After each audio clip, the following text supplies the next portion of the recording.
We all have to start somewhere, and for many people, the cappuccino is where their coffee obsession begins.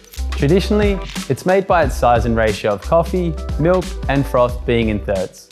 These days, coffee and milk is better integrated with textured milk on top. Let's make one. First, purge your group head and preheat your portafilter. Remove and then dry before grinding. Next, grind your freshly roasted beans, aiming for around a 19-gram dose. Give the portafilter a few gentle taps like this to settle the grounds before tamping on a nice level surface.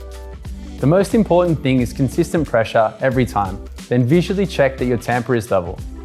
Use the razor tool after tamping to ensure you have the correct dose. It precisely controls the height of the tamped coffee, a critical variable. Place the portafilter firmly into the group head. Before you start your shot, make sure you set your cup underneath. Today we're splitting our shot between 2 cups. Hit the 2-cup button and let the machine work its magic. Espresso should drop from the spouts at around 8 to 10 seconds. What we're looking for is a flow that looks like warm honey.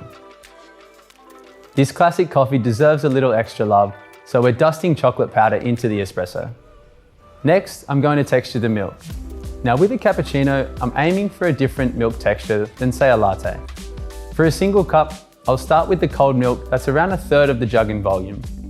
The reason is I'm going to steam the milk to create microfoam, and that will end up being double the volume of the original.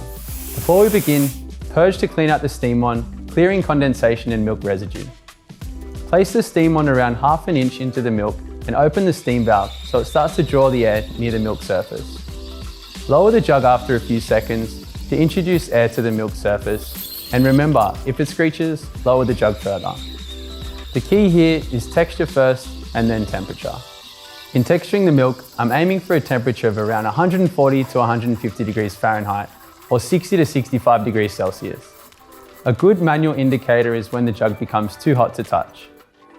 For non-dairy, I would recommend not going over 130 degrees Fahrenheit or 55 degrees Celsius, as the milk can start to separate or curdle. This is what we're looking for, a velvety and silky smooth texture. Remember to swirl the jug to distribute the air so the microfoam is mixed in evenly.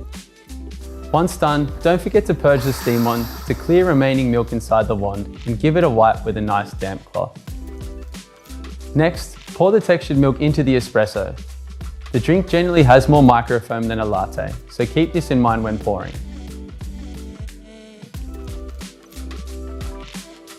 And that's how to make a cafe quality cappuccino at home.